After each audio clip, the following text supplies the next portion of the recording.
നമ്മളിന്ന് ആദ്യം പോകുന്നത് വയനാട്ടിലേക്കാണ്. മുണ്ടക്കെ ചുരൽമല പുനരധിവാസത്തിനായി ഏറ്റെടുത്ത എൽസ്റ്റൺ എസ്റ്റേറ്റ് ഭൂമിയിലെ തൊഴിലാളികൾ പ്രതിഷേധവുമായി രംഗത്തെത്തിയിരിക്കുകയാണ്. തൊഴിൽ ആനുകൂല്യങ്ങൾ ലഭ്യമാക്കണം എന്നാവശ്യപ്പെട്ടായിരുന്നു പ്രതിഷേധം. അതേസമയം ടൗൺഷിപ്പിന്റെ നിർമ്മാണ പ്രവൃത്തികൾ എസ്റ്റേറ്റിൽ ആരംഭിച്ചു. എൽസ്റ്റൺ എസ്റ്റേറ്റ് ഏറ്റെടുത്തതായുള്ള നോട്ടീസ് പതിച്ചതിന് പിന്നാലെ നിർമ്മാണ പ്രവൃത്തികൾ തുടങ്ങി. ഇന്ന് രാവിലെയായിരുന്നു തൊഴിലാളികൾ പ്രതിഷേധവുമായി രംഗത്തെത്തിയത്. തൊഴിൽ ആനുകൂല്യങ്ങൾ ലഭ്യമാക്കണമെന്നാവശ്യപ്പെട്ടാണ് പ്രതിഷേധം. ഇത്രയും കാലം ഇവിടെ ജീവിച്ച് ഇവിടെ പണിയെടുത്ത് ഇനിയും ഞങ്ങൾക്ക് 8-10 വർഷം ഇവിടെ പണിയെടുക്കാനുള്ള ഞങ്ങളെ മണ്ണ് പോയി, ജോലി പോയി, ഞങ്ങളെ ആനുകൂല്യങ്ങളും ഇല്ല. ഇപ്പോൾ വരുന്നതാണ് മുണ്ടക്കൈയിലല്ല ദുരന്തം സംഭവിക്കുന്നത്, ഇപ്പോൾ ഇവിടെയാണ് ദുരന്തം സംഭവിച്ചത്. ഞങ്ങൾ അവർക്ക് വേണ്ടിയിട്ടാണ് ഞങ്ങൾ എല്ലാ വിട്ടുവീഴ്ചയും ചെയ്തു കൊടുത്തു. പക്ഷെ ഇപ്പം ഞങ്ങളെ ദുരന്തത്തിലാക്കുക ചെയ്തിട്ടുണ്ട്. 38 കൊല്ലമായി പണിയെടുക്കുന്നത്, ഒരു ആനുകൂല്യം ഇതുവരെ കിട്ടിയിട്ടില്ല. PF 10 കൊല്ലം അടച്ചിട്ട് ആ പൈസ കിട്ടാണ്ട്, ഗ്രാറ്റുവിറ്റി കിട്ടാണ്ട്, ശമ്പളം 2023-24 പണിയെടുത്ത പൈസ ആയിട്ട് കിട്ടാണ്ട്, സർവീസ് കിട്ടാണ്ട്, പിന്നെ PF അടയ്ക്കാണ്ട് അവർ 10-14 കൊല്ലത്തെ ഞങ്ങൾക്ക് പെൻഷൻ കിട്ടേണ്ടതാണ്. PF അടച്ചാൽ പെൻഷൻ കിട്ടേണ്ടത് അതുവരെ കിട്ടുന്നില്ല തൊഴിലാളികൾക്ക്. പിന്നെ 10 മാസം ശമ്പളം കിട്ടാണ്ട്. അർഹമായ തൊഴിലാനുകൂല്യങ്ങളൊന്നും എൽസ്റ്റൺ എസ്റ്റേറ്റിലെ തൊഴിലാളികൾക്ക് മാനേജ്മെന്റ് നൽകിയിട്ടില്ല. ഭൂമി ഏറ്റെടുക്കൽ പൂർത്തിയായതോടെ ഇവരുടെ ആനുകൂല്യങ്ങളുടെ കാര്യത്തിൽ വ്യക്തതയുമില്ല. ഈ സാഹചര്യത്തിലായിരുന്നു പ്രതിഷേധം. ഇത് എത്ര മാസങ്ങളായി തൊഴിലാളികൾ പട്ടിണി നടക്കുന്നത്? ഇത് ഗവൺമെന്റിന് അറിയില്ലേ? ജില്ലാ ഭരണകൂടത്തിന് അറിയില്ലേ? ഇവിടെ ഭൂമി ഏറ്റെടുക്കുന്നു, മുഖ്യമന്ത്രി ഇവിടെ തർക്കമിടാനുള്ള സൗകര്യം ചെയ്തു കൊടുത്തു. ഇവിടെ ഒരു ഏറ്റവും ദുരന്തമുണ്ടായി, എല്ലാവരും ഒറ്റക്കെട്ടായി അതിനെ നേരിടുന്നു. ഇവിടെ 300 ആൾക്കാരെ കുടിയിരുത്തുമ്പോൾ 300 തൊഴിലാളികൾ പുറത്തേക്ക് പോവാ, പട്ടിണിയാണ്. തൊഴിൽ ആനുകൂല്യങ്ങൾ ലഭ്യമാക്കുകയും പുനരധിവാസ ടൗൺഷിപ്പ് നിർമ്മാണം വേഗത്തിലാക്കുകയും വേണമെന്ന് CPIM ആവശ്യപ്പെടുന്നു. ഗവൺമെന്റ് ഭൂമി ഏറ്റെടുക്കുന്ന സ്ഥിതിക്ക് കോടതിയിൽ കെട്ടിവെക്കാൻ വേണ്ടി പറഞ്ഞിട്ടുണ്ട്. എല്ലാ തൊഴിലാളി സംഘങ്ങളിലും യോഗം ചേർന്ന് തൊഴിലാളികളുടെ പ്രശ്നങ്ങളും കൂടി പരിഹരിക്കണമെന്ന് ആവശ്യം ഉന്നയിച്ചിട്ടുണ്ട്. കോടതിയെ അത് അറിയിക്കാൻ തീരുമാനിച്ചിട്ടുണ്ട്. ലേബർ കമ്മീഷണറുമായി സംയുക്ത ട്രേഡ് യൂണിയൻ നടത്തിയ ചർച്ചയിൽ തൊഴിൽ ആനുകൂല്യങ്ങൾ ലഭ്യമാക്കുമെന്ന് ഉറപ്പു നൽകിയിരുന്നു. ഇത് പാലിക്കപ്പെട്ടിട്ടില്ല എന്നാണ് ആക്ഷേപം. അതേസമയം എൽസ്റ്റൺ എസ്റ്റേറ്റ് കേസിൽ സംസ്ഥാനം സുപ്രീം കോടതിയിൽ തടസ്സ ഹർജി ഫയൽ ചെയ്തു. ഹൈക്കോടതി വിധിയിൽ ഇടക്കാല ഉത്തരവ് പുറപ്പെടുവിക്കുന്നതിന് മുമ്പ് വാദം കേൾക്കണമെന്നാണ് ആവശ്യം. ഭൂമി ഏറ്റെടുത്ത സാഹചര്യത്തിൽ എസ്റ്റേറ്റ് ഉടമകൾ സുപ്രീം കോടതിയെ സമീപിക്കാനിരിക്കെയാണ് സർക്കാരിന്റെ നീക്കം. പുനരധിവാസ ടൗൺഷിപ്പ് നിർമ്മാണ നടപടികളിൽ ഇനി വൈകലുണ്ടാകരുത്. അതേസമയം തൊഴിലാളികളുടെ ആനുകൂല്യങ്ങൾ ലഭ്യമാക്കാനുള്ള ഇടപെടലും വേണം. സർക്കാർ ഇക്കാര്യത്തിൽ ഫലപ്രദമായി ഇടപെടണമെന്നാണ് ഉയരുന്ന ആവശ്യം. മനു ദാമോദരനൊപ്പം എൽസ്റ്റൺ എസ്റ്റേറ്റിൽ നിന്ന് സുർജിത് അയ്യപ്പത്ത്, 24 വയനാട്. പൊതുജനം കഴുതയല്ല സാർ. ലേബർ കമ്മീഷണറുമായി സംയുക്ത ട്രേഡ് യൂണിയൻ ചർച്ച നടത്തിയിരുന്നു. പക്ഷേ ഇത് പാലിക്കപ്പെട്ടില്ല എന്ന ആക്ഷേപവും ഇപ്പോൾ ഉയരുന്നുണ്ട്. പ്രതികരണങ്ങളിലേക്കാണ് ഇനി. നമുക്കിവിടെ ഒരു പ്രോജക്റ്റ് വരുന്നതും അതുപോലെ തന്നെ അവിടെ കിടപ്പാടില്ലാത്തവർക്ക് ഇവിടെ കിടപ്പാട് കിട്ടുന്ന നമ്മൾ സന്തോഷമുള്ള, നമ്മൾ എതിർക്കാൻ നിൽക്കുന്നില്ല. ഇത്ര കാലം നമ്മൾ എതിർത്തില്ല. ഇപ്പോൾ തറക്കല്ലിട്ടു, അപ്പോൾ നമ്മളന്ന് എതിർക്കാമായിരുന്നു, നമ്മൾ എതിർത്തില്ല. പക്ഷേ തൊഴിലാളികളുടെ ന്യായമായ ആനുകൂല്യങ്ങളൊന്നും കിട്ടാത്ത രീതിയിൽ ഇവിടെ പ്രോജക്റ്റും കാര്യങ്ങളും ഇപ്പോൾ വർക്ക് നടക്കുന്നു. ഇവർ ഒരു ഉറപ്പ് നൽകിയിരുന്നത് നമുക്ക് ഈ വർക്ക് നടക്കുന്നതിന് തൊട്ട് മുന്നേ തന്നെ തൊഴിലാളികളുടെ എല്ലാ ആനുകൂല്യവും എല്ലാ കാര്യങ്ങളും ചെയ്തു തീർക്കാൻ വേണ്ടിയിട്ട് ഉറപ്പ് നമ്മൾ തരും എന്ന രീതിയിലാണ് നമുക്കൊരു ഇവർ പറഞ്ഞു തന്നിരുന്നത്. ഇതുവരെ അങ്ങനത്തെ ഒരു സംഭവം ഉണ്ടായിട്ടില്ല. ഇപ്പോൾ പെട്ടെന്ന് വന്നിട്ട് ഇവിടെ എല്ലാ വർക്കുകളും തുടങ്ങിയിരിക്കുന്നു. ഈ തൊഴിലാളികളല്ല 100-300ഓളം വരുന്ന തൊഴിലാളികൾ ഇവരെല്ലാവരും ഇപ്പോൾ പട്ടിണിയിലാണ്. പ്രത്യേകിച്ച് ഇവിടെ എന്തെങ്കിലും കിട്ടിയതല്ലേ, ഇപ്പോൾ ഇത് കഴിഞ്ഞ് പെരുന്നാൾ കഴിഞ്ഞ് ഇത് വരുന്ന ഇതിനൊന്നും ഞങ്ങൾക്ക് 5 പൈസേൻ്റെ ഉപകാരം കിട്ടുന്നില്ല. ഈ ശമ്പളം കിട്ടാനുള്ളത് വരെ തരുന്നില്ല. എന്നാൽ പിന്നെ അത് തന്നിട്ട് ഇതാക്കിയിട്ട് ഇത് പിടിച്ചാൽ ഒരിപ്പോൾ പിന്നെ ഈ ചെയ്യുന്ന വെച്ചാൽ ഒരു സുപ്രീം കോടതിയിൽ പോവുക, ഈ പൈസ പോലും എടുക്കില്ല, ഇട്ട പൈസ അവിടെ കിടക്കും. ഞങ്ങൾ എത്ര കാലം ഇത് കാത്തിരിക്കണം? സ്റ്റേറ്റ് മാനേജ്മെന്റ് ആ തൊഴിലാളികൾക്ക് നൽകിയിട്ടുള്ള വാഗ്ദാനങ്ങൾ ഒരു ഘട്ടത്തിലും പാലിക്കാൻ വേണ്ടി തയ്യാറായില്ല. ഇപ്പം ഞാൻ മനസ്സിലാക്കുന്നത് സർക്കാർ കോടതിയിൽ പറഞ്ഞിട്ടുള്ളത് ഇവിടെ നിർമ്മാണ പ്രവർത്തനങ്ങൾ ആരംഭിക്കുന്നതോടൊപ്പം തന്നെ തൊഴിലാളികൾക്ക് നൽകാനുള്ള അവരുടെ ആനുകൂല്യങ്ങൾ അത് പിന്നെ ഈ എസ്റ്റേറ്റ് മാനേജ്മെന്റ് ആണ് കൊടുക്കേണ്ടതെങ്കിലും സർക്കാർ അതിൻ്റെ ഈ തുക കൊടുത്ത് വാങ്ങുന്നത് കൊണ്ട് ആ തൊഴിലാളികളുടെ ഉത്തരവാദിത്തം കൂടി ഏറ്റെടുക്കുന്നതിന് വേണ്ടിയിട്ട് കോടതി അനുവദിക്കുകയാണെങ്കിൽ സർക്കാർ സന്നദ്ധമാണ് എന്ന് പറയുന്നത് തൊഴിലാളികളെ സംബന്ധിച്ച് ഏറ്റവും ആശ്വാസകരമായിട്ടുള്ള കാര്യമാണ്. വയനാട്ടിലെ പ്രതിഷേധങ്ങൾ ഇനി ഏത് കാലത്ത് തീരാനാണാവോ? വയനാട്ടുകാരുടെ കാര്യം കഷ്ടം തന്നെയെന്ന് എബ്രഹാം തോമസ് പറയുന്നുണ്ട്. ഈ ദുരന്തം അനുഭവിക്കുന്ന ജനതയുമായി ബന്ധപ്പെട്ടാണ് പ്രതികരണം വരുന്നത്. ചില വാർത്തകൾ കൂടി ഇപ്പോൾ വരുന്നുണ്ട് ഈ ഘട്ടത്തിൽ. അതിൽ പ്രധാനപ്പെട്ട ഒരു വാർത്ത, കളമശ്ശേരിയിൽ 2 പേർ മുങ്ങി മരിച്ചു എന്നുള്ളതാണ്. കളമശ്ശേരി ആറാട്ടുകടവിലാണ് ഈ സംഭവം. കുളിക്കാനെത്തിയതായിരുന്നു 2 പേരും. ഇടുക്കി സ്വദേശികളാണ്. പോലീസും അഗ്നിരക്ഷാസേനയും ചേർന്നിപ്പോൾ മൃതദേഹം കണ്ടെത്തി എന്നാണ് വിഷ്ണു സുരക്ഷ അറിയിക്കുന്ന മറ്റൊരു വാർത്ത. ചീഫ് സെക്രട്ടറിയുടെ മറുപടി ഇപ്പോൾ എൻ പ്രശാന്ത് IAS ലഭിച്ചിരിക്കുന്നു. ലൈവ് സ്ട്രീമിംഗും റെക്കോർഡിംഗും ഉണ്ടാകില്ല എന്നുള്ളതാണ്. താനുമായി ബന്ധപ്പെട്ട ഹിയറിംഗ് നടക്കുമ്പോൾ ഇക്കാര്യങ്ങൾ വേണമെന്ന ആവശ്യമാണ് എൻ പ്രശാന്ത് മുന്നോട്ട് വെച്ചത്. അതുണ്ടാകില്ല എന്നുള്ള മറുപടി ഇപ്പോൾ ചീഫ് സെക്രട്ടറി നൽകിക്കഴിഞ്ഞിരിക്കുന്നു. മറ്റൊരു വാർത്ത, വയനാട് DCC ട്രസ്റ്റായിരുന്ന NM വിജയന്റെ കുടുംബം ചില പ്രതിഷേധങ്ങൾ ഉയർത്തിയിരുന്നു. അതുമായി ബന്ധപ്പെട്ട് നേതൃത്വം ഇപ്പോൾ ഉറപ്പു നൽകുന്നു. നേരത്തെ സൂചിപ്പിച്ച കടത്തിന്റെ കാര്യത്തിലൊക്കെ ധാരണയിലെത്തി എന്നുള്ള കാര്യം കൂടി ആ കുടുംബം ഇപ്പോൾ അറിയിക്കുന്നൊരു വാർത്ത കൂടി വരുന്നുണ്ട്. സെക്രട്ടേറിയറ്റ് പടിക്കലിൽ CPO വനിതാ ഉദ്യോഗാർത്ഥികളുടെ സമരം തുടരുകയാണ്. റാങ്ക് ലിസ്റ്റ് കാലാവധി അവസാനിക്കാൻ ദിവസങ്ങൾ മാത്രമുള്ളപ്പോഴും പ്രതീക്ഷയിലാണിവർ. ഭിക്ഷയാചിച്ചും മുട്ടിലിഴഞ്ഞും ജീവിത സമരം 11 ദിവസം പിന്നിട്ടു. ഇത്രയും കഷ്ടപ്പെട്ടവലൂടെ വളർത്തിയിട്ട് റോഡുമ്പിൽ അയാൾ കിടക്കുന്നു. എത്ര ദിവസമായി റോഡുമ്പിൽ? ഇന്നലെ രാത്രി 3 മണിക്ക് തുടങ്ങിയ മഴയാണ്. പിടിച്ച് കൈ തളർന്നു പോയിന് പായ്. എല്ലാവരും ഒരുപോലെ റോഡുമ്പിലാണ് കിടക്കും. കഞ്ഞിയാണ് ഞങ്ങൾ കുടിക്കുന്നത്, അത് ഒരു നേരം.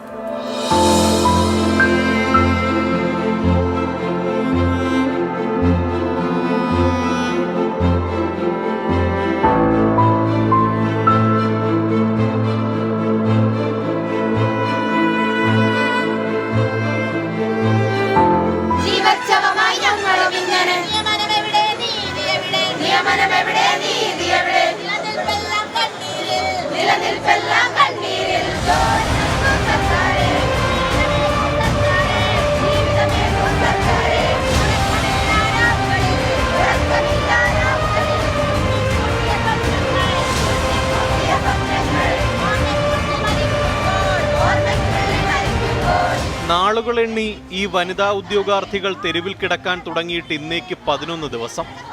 റാങ്ക് ലിസ്റ്റ് കാലാവധി അവസാനിക്കാൻ 8 ദിവസം മാത്രം ബാക്കി നിൽക്കെ കാരുണ്യം ഇനിയും അകലെ. വർക്കിംഗ് ഡേയ്സ് 3-4 ഉള്ളൂ. പക്ഷേ 3-4 ദിവസമാണെങ്കിലും ഞങ്ങൾക്കൊരു പോസിറ്റീവായിട്ട് റിസൾട്ട് വരാൻ 3-4 മിനിറ്റ് മതി. അതുകൊണ്ട് ആ ശുഭപ്രതീക്ഷ ഞങ്ങളുടെ ഉള്ളിൽ ഇപ്പോഴും ഉണ്ട്. ആ പ്രതീക്ഷയുടെ ഒറ്റ ഇതിലാണ് ഞങ്ങൾ ഇപ്പോൾ ഇവിടെ നിൽക്കുന്നത്. മാനസികമായി തളർന്നിട്ടും അതിൻ്റെ ഒരു ധൈര്യത്താൽ മാത്രമാണ് ഞങ്ങൾ ഇപ്പോൾ ഇവിടെ നിൽക്കുന്നത്. 964 പേർ ഉൾപ്പെട്ട 2024 റാങ്ക് ലിസ്റ്റിൽ നിന്ന് ഇതുവരെ 292 പേരെയാണ് നിയമിച്ചത്. 2023 965 പേരടങ്ങുന്ന റാങ്ക് ലിസ്റ്റിൽ നിന്ന് 815 പേരെയും 2022 റാങ്ക് ലിസ്റ്റിൽ നിന്ന് 750 പേരെയും നിയമിച്ചു. എന്നാൽ വിവരാവകാശ നിയമപ്രകാരം 570 ഒഴിവുകൾ ഉണ്ടായിരിക്കെയാണ് 2024 നിയമനം വൈകുന്നത്. പ്രതിഷേധിച്ച് സർക്കാരിനെ മുട്ടുമടപ്പിക്കുക അങ്ങനെയൊന്നും ഞങ്ങൾക്കില്ല. ഞങ്ങളിപ്പോഴും ഇന്നത്തെ സമരമാർഗം എന്തായിരുന്നു, ഞങ്ങളിപ്പോഴും കൈ കൂപ്പിയിട്ടാണ് ചോദിക്കണേ. അല്ലാതെ ഞങ്ങൾക്ക് വേണമെങ്കിൽ എന്താ പറയുക, റോട്ടിലിറങ്ങാം, കേസുകൾ വരുത്തുന്ന രീതിയിൽ ചെയ്യാം. ഇതൊന്നും അറിയാണ്ടല്ല. ഇപ്പോഴും നമ്മൾ സർക്കാരിലെ പ്രതീക്ഷയോടെ ഇപ്പോഴും കൈ കൂപ്പി തന്നെ കെഞ്ചിയാണ് ചെയ്യണേ. എന്നിട്ട് കണ്ണ് തുറന്നില്ലെങ്കിൽ ഞങ്ങൾക്ക് വേറെയുള്ള സമരമുറകൾ പോവുണ്ടോ?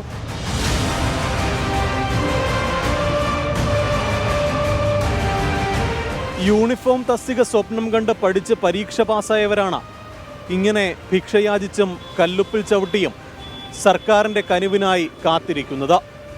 അവർക്ക് മുന്നിൽ ഇനിയും പ്രതീക്ഷയറ്റിട്ടില്ല. അതാണ് ഈ മഴയത്തും വെയിലത്തും സെക്രട്ടേറിയറ്റ് പടിക്കൽ അവർ ഇങ്ങനെ സമരമിരിക്കുന്നത്. ക്യാമറമാൻ സിറിൽ ഡി ലെസ്ലിക്കൊപ്പം MG പ്രതീഷ്, 24 തിരുവനന്തപുരം. പൊതുജനം കഴുതയല്ല സാർ. മറ്റൊരു സമരം കൂടി നടക്കുന്നുണ്ട് സെക്രട്ടേറിയറ്റ് പടിക്കൽ. ആശമാരുടെ സമരം. ആ സമരത്തിന് പിന്തുണയേറുകയാണ്. കേരളം ആശമാരോടൊപ്പം എന്ന പേരിൽ സെക്രട്ടേറിയറ്റിന് മുന്നിൽ ആശാ വർക്കേഴ്സ് പൗരസംഗമം സംഘടിപ്പിച്ചു. പൗരസാഗരം സംഘടിപ്പിച്ചു. പൗരസാഗരത്തിൽ സാമൂഹിക സാംസ്കാരിക രംഗത്തെ പ്രമുഖർ പങ്കെടുത്തു. മുൻകാലങ്ങളിലെ മുദ്രാവാക്യങ്ങൾ ഭരണം കിട്ടിയപ്പോൾ ഇടതുപക്ഷം മറന്നുവെന്ന് കേരള സാഹിത്യ അക്കാദമി അധ്യക്ഷൻ K. സച്ചിദാനന്ദൻ വിമർശിച്ചു. സമരം ഇന്ന് 62ാം ദിനത്തിൽ എത്തി നിൽക്കുകയാണ്.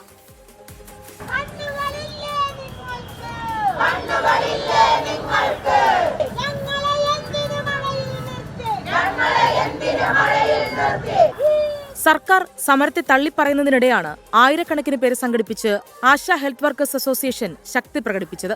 സാമൂഹിക സാംസ്കാരിക മേഖലയിലെ നിരവധി പേർ പൗരസാഗരത്തിൽ പങ്കെടുത്തു.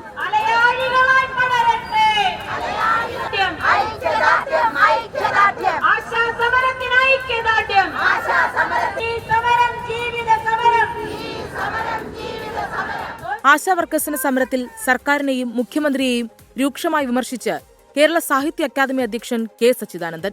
ഈ അവസ്ഥയുടെ ഉത്തരവാദിത്വം കേന്ദ്ര ഗവൺമെന്റും കേരള ഗവൺമെന്റും ഒപ്പം വഹിക്കേണ്ടതാണ്. കേരള ഗവൺമെന്റിന്റെ നിർഭാഗ്യകരമായ മറുപടികൾ നാം എല്ലാ ദിവസവും കണ്ടുകൊണ്ടിരിക്കുന്നു. അത് പലതരത്തിൽ നിർഭാഗ്യകരമാണ്. എങ്കിലും ഒരു ഇടതുപക്ഷ ഗവൺമെന്റിന്റെ ഭാഗത്തു നിന്നുണ്ടാകുമ്പോൾ അത് അങ്ങേയറ്റം അപലപനീയം തന്നെ ആയി മാറുന്നു. ഓണറേറിയം വർദ്ധിപ്പിക്കുക, വിരമിക്കൽ ആനുകൂല്യം നൽകുക, പെൻഷൻ നൽകുക തുടങ്ങിയ ആവശ്യങ്ങൾ അംഗീകരിക്കും വരെ സമരം തുടരുമെന്ന ഉറച്ച നിലപാടിലാണ് സമരക്കാർ. വരും ദിവസങ്ങളിലും സമരം ശക്തമാക്കുമെന്നും ആശാ ഹെൽത്ത് വർക്കേഴ്സ് അസോസിയേഷൻ വ്യക്തമാക്കി. സെക്രട്ടേറിയറ്റിന് മുന്നിലെ ആശാ വർക്കേഴ്സിന്റെ സമരം 62-ാം ദിവസവും നിരാഹാരം 24-ാം ദിവസത്തിലുമാണ്. 24 തിരുവനന്തപുരം.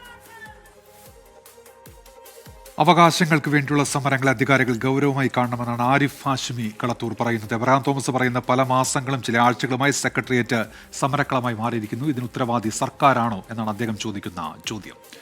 വയനാട് നമ്പിക്കൊല്ലിയിൽ കത്തികാട്ടി യുവാവിന്റെ പരാക്രമം. 5 വാഹനങ്ങളുടെ ചില്ലുകൾ തകർത്തു. നമ്പിക്കൊല്ലി സ്വദേശി ജോമോനാണ് കത്തിയുമായി റോഡിൽ ഇറങ്ങി പരാക്രമം കാണിച്ചത്. ലഹരി ഉപയോഗിച്ചിരുന്നു. തടയാനെത്തിയ പോലീസ് സംഘത്തിന്റെ വാഹനവും തകർത്തു.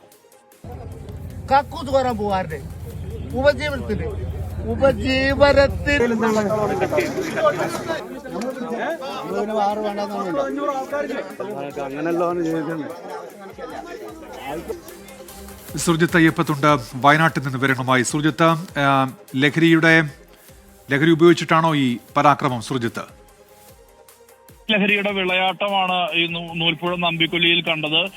യുവാവ് കത്തി കാണിച്ച് പരാക്രമം നടത്തി. 5 വാഹനങ്ങളുടെ ബസ് ഉൾപ്പെടെ 5 വാഹനങ്ങളുടെ ചില്ലാണ് ഇദ്ദേഹം തകർത്തിട്ടുള്ളത്. നമ്പിക്കൊല്ലി സ്വദേശി ജോമോനാണ് കത്തിയുമായി റോഡിൽ ഇറങ്ങി പരാക്രമം കാണിച്ചത്. ഇയാൾ ലഹരി ഉപയോഗിച്ചിരുന്നു എന്നുള്ളതാണ് പോലീസ് തന്നെ വ്യക്തമാക്കുന്നത്. കാറിൽ കയറി യാത്രക്കാരെ ഭീഷണിപ്പെടുത്തി, ഒപ്പം തന്നെ ബസ്സിൽ കയറി അസഭ്യ വർഷം നടത്തി. ഇത് തടയാനെത്തിയ പോലീസ് വാഹനത്തിന് നേരെയും ആക്രമണം ഉണ്ടായി. വാഹനവും ഇതിന്റെ ചില്ലും തകർക്കുന്ന തരത്തിലേക്ക് ഈ ആക്രമണം മാറിയിട്ടുണ്ട്. ഏറെ നേരം പരാക്രമം തുടർന്നു. ഇയാളെ നൂൽപ്പുഴ പോലീസ് എത്തിയാണ് കായികമായി കീഴടക്കിയത്. ഒപ്പം ഇയാൾക്കൊപ്പം ഇയാളുടെ അച്ഛനും ഉണ്ടായിരുന്നു എന്നുള്ളതാണ് പറയപ്പെടുന്നത്. എന്തായാലും അച്ഛനും മകനും ചേർന്നാണ് ഇത്തരത്തിൽ പരാക്രമം നടത്തിയത്. ഇരുവരും ലഹരിയിലായിരുന്നു എന്നുള്ള കാര്യത്തിൽ സ്ഥിരീകരണമുണ്ട്. അച്ഛൻ സണ്ണിയെയും പോലീസ് പിടികൂടിയിട്ടുണ്ട്. എന്തായാലും രണ്ടുപേരെയും ശേഷം പോലീസ് സ്റ്റേഷനിലേക്ക് മാറ്റിയിരിക്കുകയാണ്. കേസെടുക്കുന്ന ഉൾപ്പെടെയുള്ള നടപടികളിലേക്ക് പോലീസ് കടക്കുകയാണ്. ഉന്മേഷ്. സുജിത്ത് അയ്യപ്പത്താണ് വയനാട്ടിൽ നിന്ന് വിശദാംശങ്ങൾ നൽകിയത്. എറണാകുളം കളമശ്ശേരി ആറാട്ടുകടവിൽ കുളിക്കാനിറങ്ങിയ 2 യുവാക്കൾ മുങ്ങി മരിച്ചു. ഇടുക്കി സ്വദേശികളായ വിപിൻ, അഭിജിത്ത് എന്നിവരാണ് മരിച്ചത്. വിഷ്ണു സുരേഷ് ഉണ്ട് കൊച്ചിയിൽ നിന്ന്. വിഷ്ണു, എങ്ങനെയാണ് ഈ ദുരന്തമുണ്ടായത്? വിഷ്ണു സുരേഷാണ് വാർത്തയുടെ വിശദാംശങ്ങൾ ചേരുന്നത്. വിഷ്ണു, എപ്പോഴായിരുന്നു ഈ ദുരന്തം? എന്തൊക്കെയാണ് വിവരങ്ങൾ വിഷ്ണു?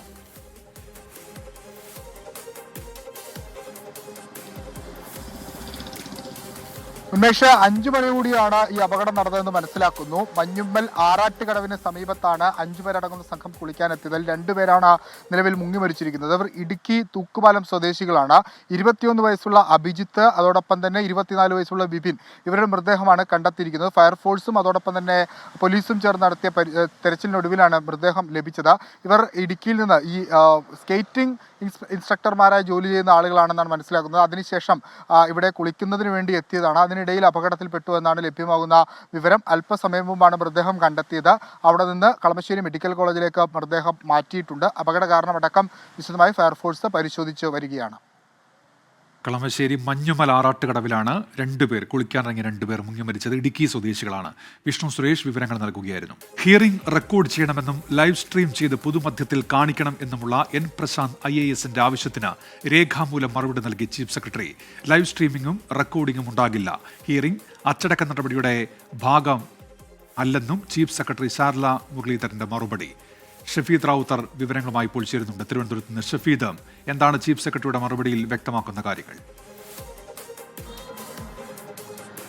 ഉന്മേഷ്, IAS തലപ്പത്തെ അസാധാരണ പോരിന് പിന്നാലെയായിരുന്നു എൻ പ്രശാന്തിനെ നേരിട്ട് കേൾക്കാൻ സംസ്ഥാന സർക്കാർ തീരുമാനിച്ചതും പിന്നാലെ ചീഫ് സെക്രട്ടറി അടുത്ത ബുധനാഴ്ച ഹിയറിംഗിനായി എൻ പ്രശാന്തിനെ വിളിപ്പിച്ചതും. എന്നാൽ എൻ പ്രശാന്ത് ഈ ഹിയറിംഗ് സമയത്ത് മുന്നോട്ട് വെച്ച ഒരു നിബന്ധന എന്ന് പറയുന്നത് ഇത് റെക്കോർഡ് ചെയ്യണം, മാത്രവുമല്ല ലൈവ് സ്ട്രീമിംഗ് ചെയ്യണം, പൊതുജന താൽപര്യാർത്ഥമാണ് താൻ ഇക്കാര്യം അറിയിക്കുന്നതെന്നും ആവശ്യപ്പെട്ടിരുന്നു എൻ പ്രശാന്ത്. എന്നാൽ എൻ പ്രശാന്തിൻ്റെ ആവശ്യത്തെ പൂർണ്ണമായും സർക്കാർ തള്ളുകയാണ്. മാത്രവുമല്ല ഉന്നത ഉദ്യോഗസ്ഥരടക്കം ഈ വിഷയത്തിൽ എൻ പ്രശാന്തിൻ്റെ ആവശ്യത്തെ തള്ളി രംഗത്തെത്തിയിരുന്നു. പ്രത്യേകിച്ച് അങ്ങനെ ഏതെങ്കിലും തരത്തിൽ സർവീസ് ചട്ടപ്രകാരം ഇത് ലൈവ് സ്ട്രീം ചെയ്യാൻ വ്യക്തിപരമായിട്ടുള്ള ഹിയറിംഗ് ആണ്, അതുകൊണ്ട് അത് ലൈവ് സ്ട്രീം ചെയ്യേണ്ട ഒരു സാധ്യതയോ സാഹചര്യങ്ങളോ ഇല്ല എന്നുള്ളതായിരുന്നു ഉന്നത ഉദ്യോഗസ്ഥരുടെ അഭിപ്രായം. ഏതായാലും ഈ വിഷയത്തിൽ ഇപ്പോൾ ചീഫ് സെക്രട്ടറി ശാരദാ മുരളീധരൻ രേഖാമൂലം എൻ പ്രശാന്തിന് മറുപടി നൽകിയിട്ടുണ്ട്. ലൈവ് സ്ട്രീമിങ്ങും റെക്കോർഡിങ്ങും ഉണ്ടാകില്ല, ഹിയറിംഗ് അച്ചടക്ക നടപടിയുടെ ഭാഗമല്ല, പ്രശാന്തിന്റെ ആവശ്യപ്രകാരം കാര്യങ്ങൾ നേരിട്ട് കേട്ട് വിലയിരുത്തൽ മാത്രമാണെന്നാണ് ചീഫ് സെക്രട്ടറി നൽകിയിരിക്കുന്ന മറുപടിയിലെ വിശദീകരണം എന്ന് പറയുന്നത്. അതേസമയം ഇന്നലെ രാത്രിയും എൻ പ്രശാന്ത് പുതിയൊരു ഫേസ്ബുക്ക് പോസ്റ്റുമായി രംഗത്തെത്തിയിരുന്നു. അതിൽ ഉന്നത ഉദ്യോഗസ്ഥരെ അടക്കം വീണ്ടും ഫേസ്ബുക്ക് പോസ്റ്റിലൂടെ പരിഹസിക്കുന്നത് നമ്മൾ കണ്ടതാണ്. അടിമക്കണ്ണാകാൻ താൻ ഇല്ലെന്നും തെറ്റ് ചെയ്തെങ്കിലേ വിധേയനാകേണ്ടതുള്ളൂവെന്നും ഫേസ്ബുക്ക് കുറിപ്പിൽ പ്രശാന്ത് പറഞ്ഞിരുന്നു. മാത്രമല്ല തനിക്ക് ഡാൻസും പാട്ടും അറിയില്ലെന്നും പരിഹാസ രൂപേണ കുറിപ്പിൽ എഴുതിയിട്ടുണ്ട്. ഗോഡ്ഫാദർ ഇല്ലാത്ത, വരവിൽ കവചി സമ്പാദ്യമില്ലാത്ത, പീഡോഫീലിയ കേസുകളില്ലാത്ത ആളാണെന്ന് താനെന്ന ഒളിയമ്പും എൻ പ്രശാന്തിന്റെ പുതിയ ഫേസ്ബുക്ക് പോസ്റ്റിലുണ്ടായിരുന്നു. ഏതായാലും ഈ വിഷയം ഈ IAS തലപ്പത്തെ പോരിൽ ഏതെങ്കിലും തരത്തിലുള്ള പരിഹാരമോ സമവായമോ ആയിട്ടില്ല. ശരി, ഷഫീദ് റാവുത്തറാണ് തിരുവനന്തപുരത്ത് നിന്ന് വാർത്തയുടെ വിശദാംശങ്ങൾ നൽകിയത്. വഖഫ് ഭേദഗതി നിയമത്തിനെതിരെ വലിയ പ്രക്ഷോഭം നടക്കുന്നുണ്ട് ബംഗാളിലെ മുർഷിദാബാദിൽ. ഇപ്പോൾ മുർഷിദാബാദിൽ കേന്ദ്രസേനയെ വിന്യസിക്കാനുള്ള ഉത്തരവ് വന്നിരിക്കുന്നു. കൽക്കട്ട ഹൈക്കോടതിയുടെ പ്രത്യേക ബെഞ്ചാണ് ഈ ഉത്തരവ് ഇട്ടിരിക്കുന്നത്. പ്രതിപക്ഷ നേതാവ് സുവേന്ദു അധികാരി നൽകിയ ഹർജിയിലാണ് കോടതിയുടെ ഇടപെടൽ എന്നുകൂടി ആർ അച്യുതൻ റിപ്പോർട്ട് ചെയ്യുന്നുണ്ട് ഇപ്പോൾ ഡൽഹിയിൽ നിന്ന്. അശാസ്ത്രീയമായ നിർമ്മാണത്തെ തുടർന്ന് പാതി വഴിയിലായിരിക്കുകയാണ് കൊരട്ടിയിലെയും ചിറങ്ങരയിലെയും അടിപ്പാത നിർമ്മാണം. സാങ്കേതിക പിഴവുകൾ കണ്ടെത്തിയതോടെ ചിറങ്ങരയിലെ അടിപ്പാത നിർമ്മാണത്തിനുള്ള കമ്പികൾ അഴിച്ചുമാറ്റി. നിർമ്മാണത്തിന് മുന്നോടിയായി സ്ഥാപിച്ച സ്ലാബുകൾ വാഹനം കയറിയ ഉടൻ തന്നെ തകരാറിലാവുകയും ചെയ്തു. ഇരു സ്ഥലങ്ങളിലും മണിക്കൂറുകൾ നീളുന്ന ഗതാഗതക്കുരുക്ക് ജനങ്ങളെ കുറച്ചൊന്നുമല്ല വലയ്ക്കുന്നത്. കൊരട്ടിയിൽ നിർമ്മിക്കുന്ന അടിപ്പാതയ്ക്ക് സമാന്തരമായി പോകുന്ന കാനയാണ്, അത് മൂടിയ സ്ലാബാണ് ഈ കാണുന്നത്. ഒരു വാഹനം കയറിയപ്പോൾ തന്നെ തകർന്ന് തരിപ്പണമായി. ഇത്തരത്തിൽ നിരവധി സ്ലാബുകളാണ് ഈ മേഖലയിൽ തകർന്നത്. നിർമ്മാണ പ്രവൃത്തികൾ ഗുണനിലവാരമില്ലെന്ന് തെളിയിക്കുന്നതാണ് ഈ സംഭവം എന്നതാണ് നാട്ടുകാർ ചൂണ്ടിക്കാണിക്കുന്ന പരാതി. പണിയുക, പൊളിക്കുക, പണിയുക, പൊളിക്കുക. ഇതാണ് നിലവിൽ തൃശൂർ അങ്കമാലി ദേശീയപാതയിൽ അടിപ്പാത നിർമ്മാണവുമായി ബന്ധപ്പെട്ടുകൊണ്ട് നടന്നുകൊണ്ടിരിക്കുന്നത്. തൃശൂർ ഇടപ്പള്ളി ദേശീയപാതയിൽ കൊരട്ടി, ചിറങ്ങര എന്നിവിടങ്ങളിലെ അടിപ്പാത നിർമ്മാണത്തിൽ അശാസ്ത്രീയതയുണ്ട് എന്നാണ് ഉയരുന്ന പരാതി. അടിപ്പാത നിർമ്മാണത്തിന് മുന്നോടിയായി സ്ഥാപിച്ച ഓവുചാലുകളിലെ സ്ലാബുകൾ വാഹനം കയറിയ ഉടനെ തന്നെ തകരാറിലായി. ഇന്നലെ കാലത്ത് നമ്മളിവിടെ വരുമ്പോൾ ഇങ്ങനെ ഇവിടെ ഇടിഞ്ഞു കിടക്കണ കണ്ടപ്പോൾ നമ്മൾ അതിൻ്റെ 2 പണിക്കാരവിടെ ഇരിക്കണ്ടായിരുന്നു. അവരെ വിളിച്ച് കൊടുന്ന് ഈ സാധനം ബ്ലോക്ക് ചെയ്യിപ്പിച്ച് വണ്ടികൾ ചാടാതിരിക്കാനായിട്ട്. ഇപ്പോൾ 2 വണ്ടികൾക്കും കടക്കാൻ പറ്റണില്ല. ഈ കുഴി ഇങ്ങനെ തടസ്സമായതിൻ്റെ പേരിൽ ആ കുഴി ഫില്ല് ചെയ്ത് കഴിഞ്ഞാൽ വണ്ടികൾക്ക് സുഖമായിട്ട് പോകാം. അപ്പോൾ ഹൈവേയിലെ ബ്ലോക്കും കുറയും. പലവട്ടം പറഞ്ഞു, പോലീസ് ഡിപ്പാർട്ട്മെൻറ്റോടും പറഞ്ഞിട്ടുണ്ട്. ആരും ഇതൊന്നും ശ്രദ്ധിക്കണില്ല. ഇവിടെ എഞ്ചിനീയേഴ്സ് ആണെങ്കിൽ ഇല്ല. തുടർച്ചയായി അടിപ്പാത നിർമ്മാണത്തിൽ പിഴവുകൾ കണ്ടെത്തിയതോടെ കൊരട്ടിയിൽ നിർമ്മാണം തന്നെ നിർത്തിവെപ്പിച്ചു. ഇതിനിടയിലാണ് ചിറങ്ങരയിലും പിഴവുകൾ കണ്ടെത്തിയത്. അടിപ്പാത നിർമ്മിക്കുന്നതിന് വേണ്ടിയുള്ള കമ്പികൾ അശാസ്ത്രീയമെന്ന് കണ്ടെത്തിയതോടെ അഴിച്ചുമാറ്റി. ചിറങ്ങരയിൽ അടിപ്പാത നിർമ്മാണം നടക്കുന്ന ഇടമാണ്. അശാസ്ത്രീയമെന്ന് കണ്ടെത്തിയതോടെ എനിക്ക് പിന്നിൽ കാണുന്ന മേൽപ്പാലം നിർമ്മിക്കുന്നതിനുള്ള കമ്പികൾ അഴിച്ചുമാറ്റുന്നതാണ് ഈ കാണുന്ന ദൃശ്യം. നിർമ്മാണത്തിന് ഗുണമേന്മ ഉറപ്പാക്കാൻ ദേശീയപാത അതോറിറ്റിക്ക് കഴിയുന്നില്ല എന്നാണ് നാട്ടുകാരുടെ പരാതി. ഇന്നലെ തന്നെ ഇവിടെ കമ്പികൾ മുഴുവൻ അഴിച്ചു മാറ്റേണ്ട ഒരു ഗതികേട് വന്നു. അത് ഇപ്പോഴാണ് അവർ ശ്രദ്ധിക്കുന്നത്. ഒരെണ്ണം ഓൾറെഡി വാർത്ത കഴിഞ്ഞു. ഇതിൻ്റെ ഉള്ളിൽ എന്താ സംഭവിച്ചിരിക്കുന്നത് ആർക്കും അറിയാൻ പറ്റുമോ? ഞങ്ങളിത് ഇവിടെ ഇടയ്ക്കിടയ്ക്ക് ഇതിനെ പറ്റിയിട്ട് വിമർശിക്കുമ്പോഴും ഇവരാരും അതിന് കേൾക്കാൻ തയ്യാറില്ല. ഇപ്പോൾ പോസ്റ്റ് മാറ്റണം എന്ന് പറഞ്ഞാൽ തന്നെ പോസ്റ്റ് മാറില്ല, ഡ്രൈനേജ് ടൈം ചെയ്തിട്ട് പോകും. ഇതാണ് ഇവിടുത്തെ സ്ഥിതി. റോഡിൻ്റെ ടാറിങ് നടക്കുന്ന സിസ്റ്റം ഇപ്പോൾ പലയിടത്തും നമ്മുടെ സർവീസ് റോഡ് ടാറിങ് നടക്കുന്നുണ്ട്. ഇതിന് കറക്റ്റായിട്ടുള്ള പ്രൊസീജിയറാണോ ചെയ്യുന്നത്? ആരും ചെക്ക് ചെയ്യാനില്ല. അവർക്ക് തോന്നുന്ന പോലെ ചിലയിടത്ത് മെറ്റലടിക്കുന്നു, ചിലയിടത്ത് മറ്റേ ഗ്രൗണ്ടിട്ട് മെറ്റലടിക്കുന്നു. ഈ രീതിയിലാണ് ഇവിടെ ടാറിങ് നടക്കുന്നത്. അത് വേറെ ഒന്ന്. ദേശീയപാത ചിറങ്ങരയിൽ നടക്കുന്ന അടിപ്പാത നിർമ്മാണത്തെ തുടർന്നുള്ള രൂക്ഷമായ ഗതാഗതക്കുരുക്കിന് അയവില്ല. എറണാകുളം ഭാഗത്തേക്കുള്ള പാതയിൽ ഇന്നലെ രാത്രി 10:30 മണിക്കൂറുകളാണ് വാഹനങ്ങൾ കുടുങ്ങിക്കിടന്നത്. നെടുമ്പാശ്ശേരി വിമാനത്താവളത്തിലേക്ക് പോകാനുള്ള യാത്രക്കാരും മറ്റ് അത്യാവശ്യ യാത്രക്കാരും റോഡിൽ കുടുങ്ങി. ഉയർന്ന താപനില കൂടിയായപ്പോൾ ബസ്സുകളിലെ യാത്രക്കാർക്ക് ഇരട്ടി ദുരിതം. NHന്റെ ഭയങ്കര അപാകതയാണ്. അതായത് അവർക്കൊരു ഐഡിയ ഇല്ലാത്ത രീതിയിലുള്ള പണികൾ നടത്തിയിട്ടാണ് ഈ ബ്ലോക്ക് ഉണ്ടാവാൻ കാരണം. ഏതെങ്കിലും ഒരു സൈഡ് പൊളിച്ച് ഒരു സൈഡ് പണി പൂർത്തിയാക്കിയിട്ട് വേറെ സൈഡ് പൊളിച്ചാൽ കുഴപ്പമില്ലായിരുന്നു. ഇതിപ്പോൾ നാട് നീളം പൊളിച്ചിട്ടേക്കാണ്. ഇവിടെ മുരുകൂര് പോകാൻ പറ്റില്ല, ചങ്ങരയ്ക്ക് പോകാൻ പറ്റില്ല. അങ്ങനത്തെ ഒരു അവസ്ഥയാണ് ഇപ്പോൾ ഞങ്ങൾക്കൊക്കെ വന്നുകൊണ്ടിരിക്കുന്നത്. ഞങ്ങൾ ഇതൊക്കെ ഓടിച്ചാൽ ഞങ്ങൾ ജീവിക്കുന്നത്. നിർമ്മാണ കമ്പനിയെ കരിമ്പട്ടികയിൽപ്പെടുത്തി തുടർ നടപടി സ്വീകരിക്കണമെന്നാണ് ജനപ്രതിനിധികൾ അടക്കമുള്ളവരുടെ ആവശ്യം. മണിക്കൂറുകൾ നീളുന്ന ഗതാഗതക്കുരുക്ക്, നരകയാതന അനുഭവിക്കുകയാണ് വഴിയാത്രക്കാർ. അതിനിടയിലാണ് പൊതുജനത്തിൻ്റെ പണം മുടക്കിയുള്ള നിർമ്മാണ പ്രവർത്തികൾ പൊളിച്ചു പണിത് ഇഴഞ്ഞു നീങ്ങുന്നത്. ഇടപെടലെന്നല്ല, കൃത്യതയും വ്യക്തതയുമുള്ള പരിഹാരമാണ് ഇവിടെ ആവശ്യം. ക്യാമറാമാൻ ബിനേഷ് ബാബുരാജിനൊപ്പം സൂരജ് സജി, 24. പൊതുജനം കഴുതയല്ല സാർ. അടിപ്പാത നിർമ്മാണത്തിൽ തുടർച്ചയായി ഇങ്ങനെ പിഴവുകൾ വരുന്ന സാഹചര്യമുണ്ട്. നിർമ്മാണത്തിന്റെ ഗുണമേന്മ ഉറപ്പാക്കാൻ ദേശീയപാത അതോറിറ്റിക്ക് കഴിയാത്തത് എന്തുകൊണ്ട് എന്ന ചോദ്യമാണ് ഉയരുന്നത്. പ്രതികരണങ്ങളിലേക്ക്. ഇവിടെ വേണ്ടത് ആധുനിക രീതിയിലുള്ള മേൽപ്പാലങ്ങളും എലവേറ്റഡ് ഹൈവേ ആണ്. പിന്നെ ഇപ്പോൾ ഈ പണിയുന്നത് പഴയ കരാർ പ്രകാരമുള്ള അടിപ്പാതകളാണ്, ബോക്സ് ടൈപ്പ്. നിങ്ങളിപ്പോൾ 66 NH66 പോയിട്ടുണ്ടെങ്കിൽ നിങ്ങൾക്ക് മനസ്സിലാവാം, അവിടേക്കെല്ലാം പില്ലറിലാണ് പണിയണേ. ഇത് പഴയ മോഡലാണ് പണിയണേ. ഇതിൻ്റെ ദൂഷ്യം എന്ന് വെച്ചാൽ നമുക്ക് ഒരു യു ടേൺ എടുത്ത് തിരിയാൻ പോലും നമുക്ക് സാധിക്കില്ല. പല ആക്സിഡൻറ്റും ഇപ്പോൾ ചാലക്കുടി അടിപ്പാത പണിയുന്നുണ്ട്, അവിടെ ഇപ്പോൾ നിരന്തരം ബ്ലോക്കും ആക്സിഡൻറ്റും നടന്നുകൊണ്ടിരിക്കുകയാണ്. ഈ PSC കൺസെഷൻ എന്ന് പറയുന്നത് ഒരു മാനദണ്ഡങ്ങളും പാലിക്കാതെ, അതായത് അവരുടെ സാമാന്യമായിട്ട് എന്തെങ്കിലും ചെയ്യേണ്ട ഒരു മാനദണ്ഡങ്ങളും പാലിക്കാത്ത രീതിയിലാണ് ഇപ്പോൾ നിർമ്മാണ പ്രവർത്തനം ഇവിടെ നടക്കുന്നത്. നമുക്കറിയാം, ഇപ്പോൾ കഴിഞ്ഞ ദിവസം ചെറങ്ങര ഉണ്ടായത്, ഒരു ഭാഗത്തിൻ്റെ നിർമ്മാണം കഴിഞ്ഞു, അടുത്ത ഭാഗത്തിന് കമ്പി കെട്ടിയപ്പോൾ ആ കമ്പിയിലും എല്ലാ അലൈൻമെൻറ്റും തെറ്റായിരുന്നു. അതിനുശേഷം ഹൈവേയുടെ എഞ്ചിനീയേഴ്സ് പറഞ്ഞു അത് പറ്റില്ല എന്ന് പറഞ്ഞ് വീണ്ടും അയച്ചു. അങ്ങനെ ഓരോ ഭാഗത്തും നിർമ്മാണ പ്രവർത്തനം നടക്കുക, അടുത്ത ദിവസം തന്നെ ഇത് പൊളിക്കുക, അങ്ങനത്തെ രീതിയിലാണ് ഈ നിർമ്മാണ പ്രവർത്തനം നടക്കുന്നത്. കൊരട്ടിയിലുണ്ടായ ഒരു സാഹചര്യം എന്ന് വെച്ചിട്ടുണ്ടെങ്കിൽ നമ്മുടെ ഡ്രെയിനേജിൻ്റെ പണി കഴിഞ്ഞ് 4-5 ദിവസം കഴിഞ്ഞപ്പോൾ ആ ഭാഗം, അതായത് ക്രോസ് റോഡ് റെയിൽവേ മേൽപ്പാലത്തിലേക്ക് കയറുന്ന ഭാഗം തുറന്നു കൊടുക്കുന്നൊരു സാഹചര്യം ഉണ്ടായിരുന്നു. അവിടെ 2 വീലർ അടക്കം സഞ്ചരിക്കുന്ന സമയത്ത് ആ ഡ്രെയിനേജിൻ്റെ മുകളിലിട്ടിരുന്ന സ്ലാബ് ഒടിയുന്ന സാഹചര്യം ഉണ്ടായിരുന്നു. നിർമ്മാണ കമ്പനി ഏറ്റവും അടിയന്തരമായി NHA അധികൃതരുമായി ഇടപെട്ട് ശാസ്ത്രീയമായ രീതിയിൽ തന്നെ ഒരു നിർമ്മാണം എങ്ങനെയാണോ നടത്തേണ്ടത് ആ രീതിയിൽ തന്നെ നിർമ്മാണം നടത്തുന്നതിന് ആവശ്യമായ നടപടിയില്ലെങ്കിൽ തീർച്ചയായിട്ടും ഈ ചെറങ്ങരയിലും കൊരട്ടിയിലും ജനവിഭാഗങ്ങൾ അതിനെ തീർക്കും. അതുമാത്രമല്ല, നിരന്തരമായിട്ടുള്ള സമരമായി മുന്നോട്ട് പോകാനാണ് നമ്മൾ തീരുമാനിച്ചിട്ടുള്ളത്. രഘുനന്ദനൻ പറയുന്നുള്ളൂ, തിരക്കേറിയ കൊല്ലം ഹൈസ്കൂൾ ജംഗ്ഷനിൽ റോഡ് തകർന്നിട്ട് 3 ആഴ്ചയായി അധികൃതർ ഇടപെടണമെന്നുള്ള ആവശ്യം അദ്ദേഹം ഇപ്പോൾ മുന്നോട്ട് വയ്ക്കുന്നുണ്ട്. ആത്മഹത്യ ചെയ്ത വയനാട് DCC ട്രഷറർ NM വിജയന്റെ കുടുംബം കോൺഗ്രസ് നേതൃത്വവുമായി ചർച്ച നടത്തി. NM വിജയൻ സൂചിപ്പിച്ച മുഴുവൻ കടങ്ങളും വീട്ടുമെന്ന് ഉറപ്പ് ലഭിച്ചതായി കുടുംബം അറിയിച്ചു. ഷഹദ് റഹ്മാൻ ഇപ്പോൾ വിശദാംശങ്ങളുമായി കോഴിക്കോട് നിന്ന് ചേരുന്നുണ്ട്. ഷഹദ്, ഇന്ന് കോഴിക്കോട് DCC മന്ദിരത്തിന്റെ ഉദ്ഘാടനം നടക്കുമ്പോൾ വലിയ തോതിൽ പ്രതിഷേധം ഉയർത്തിയിരുന്നല്ലോ കുടുംബം. തൊട്ടു പിന്നാലെയായിരുന്നു ഈ ചർച്ച. എന്തൊക്കെ കാര്യങ്ങളിൽ ഉറപ്പ് ലഭിച്ചു ഷഹദ്?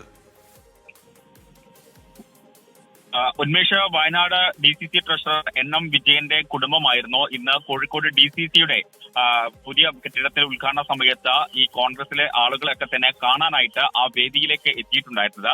തുടർന്നാണ് അവർ മാധ്യമങ്ങൾക്ക് മുന്നിൽ വന്ന അവരുടെ പ്രശ്നങ്ങളും പ്രയാസങ്ങളും പറഞ്ഞിട്ടുണ്ടായിരുന്നത്. അതായത് കോൺഗ്രസ് നേതൃത്വം തിരിഞ്ഞു നോക്കുന്നില്ലെന്നും ആരും വിളിച്ചാൽ ഫോൺ എടുക്കുന്നില്ല എന്നുമായിരുന്നു അവരുടെ പരാതി.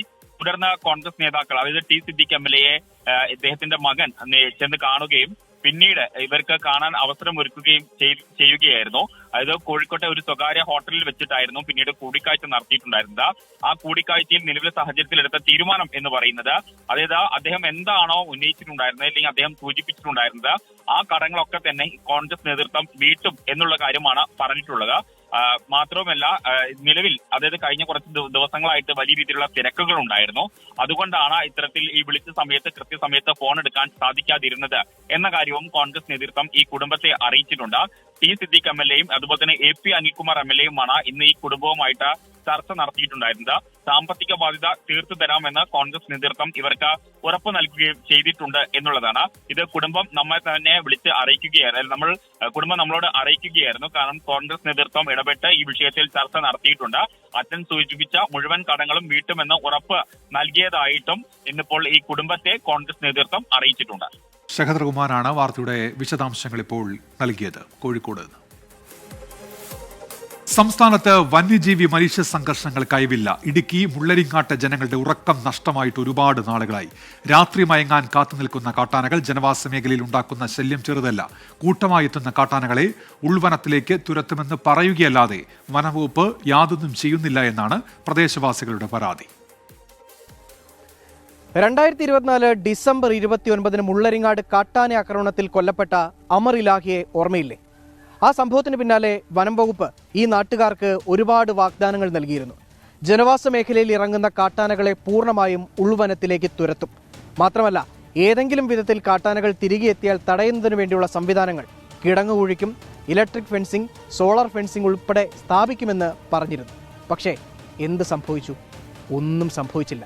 കാട്ടാനകൾ ഇപ്പോഴും ജനവാസ മേഖലയിൽ വിഹരിക്കുകയാണ്.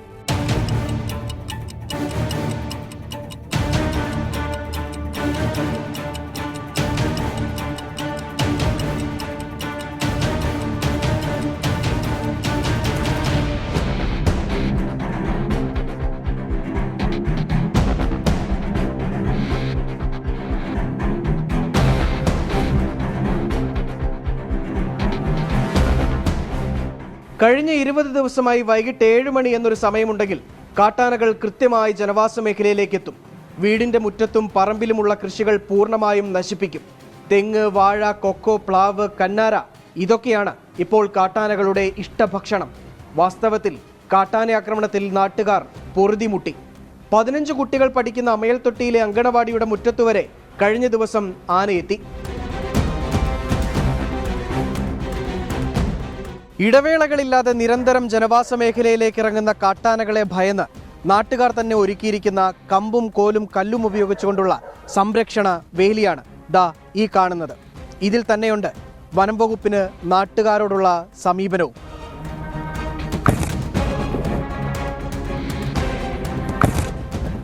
ഞങ്ങൾ നേരത്തെ ആനയ്ക്ക് കാവൽ ഇരുന്നുകൊണ്ടിരുന്നു. ആന ഫെൻസിങ്ങും തകർത്ത് 2 ആന തെക്കോട്ട് പോകുന്നതുകൊണ്ട് ഏത് അക്രമ സ്വഭാവമുള്ള ആനയാണോ എന്ന് അറിയാൻ പാടില്ലാത്തതുകൊണ്ട് ഇപ്പോൾ ഞങ്ങൾക്ക് കാവൽ നിൽക്കാൻ പാടില്ലാത്ത അവസ്ഥയാണ്.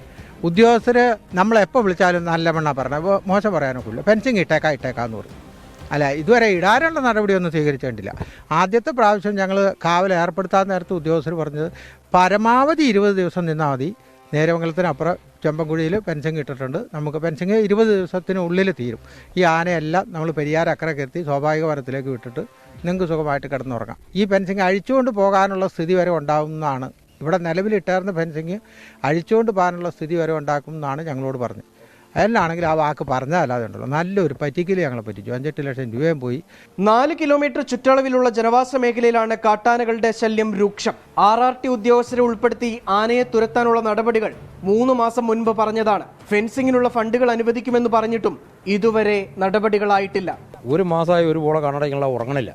ഈ മുന്നോട്ട് വെക്കണതല്ലാതെ യാതൊരു പ്രതിവിധി ഇതുവരെ ഉണ്ടായിട്ടില്ല. എന്താണെങ്കിലും ഈ രീതിയിലാണ് പോകുന്നതെങ്കിൽ വലിയ താമസം കൂടാതെ നിങ്ങൾ മുഴുവൻ ചാനലുകാരും വരേണ്ടവരും അടുത്ത മരണം റിപ്പോർട്ട് ചെയ്യാൻ വേണ്ടി. കാട്ടാനശല്യം രൂക്ഷമായതോടെ പലരും പ്രദേശത്ത് നിന്ന് വീട് ഉപേക്ഷിച്ച് പോവുകയാണ്. നാട്ടുകാർ സ്വന്തമായി പണം പിരിച്ച് ഫെൻസിംഗ് നിർമ്മിച്ച മേഖലയിൽ കാട്ടാനശല്യം കുറഞ്ഞു. ബാക്കിയുള്ള സ്ഥലങ്ങളിൽ വനം വകുപ്പ് കാഴ്ചക്കാരായി നിൽക്കുകയാണ്. അതേസമയം MPയുടെയും MLAയുടെയും ഫണ്ട് ജില്ലാ കളക്ടർ കൈമാറിയിട്ടുണ്ടെന്നും പേപ്പർ ജോലി ശരിയായാൽ ഫെൻസിംഗിന്റെ പണികൾ ആരംഭിക്കുമെന്നുമാണ് വനം വകുപ്പ് ഉദ്യോഗസ്ഥർ പറയുന്നത്. എന്നാൽ നാട്ടുകാർ ഒറ്റ ചോദ്യം മാത്രമേ ഉദ്യോഗസ്ഥരോട് ഇപ്പോഴും ചോദിക്കുന്നുള്ളൂ: എന്ന് കാട്ടാനശല്യത്തിന് പരിഹാരമാകും? ഇനിയും ഒരു ജീവൻ എടുക്കുന്നതുവരെ കാത്തിരിക്കേണ്ടി വരുമോ എന്നു മാത്രം. കാട്ടാനശല്യം തടയാൻ വനം വകുപ്പിന്റെ ഭാഗത്തു നിന്ന് കാര്യക്ഷമമായ യാതൊരു ഇടപെടലും മുള്ളരിങ്ങാട് മേഖലയിലില്ല. തുടർന്ന് നാട്ടുകാർ തന്നെ അവർക്ക് പറ്റും വിധം ചില ഫെൻസിങ്ങുകളൊക്കെ സ്ഥാപിച്ചു.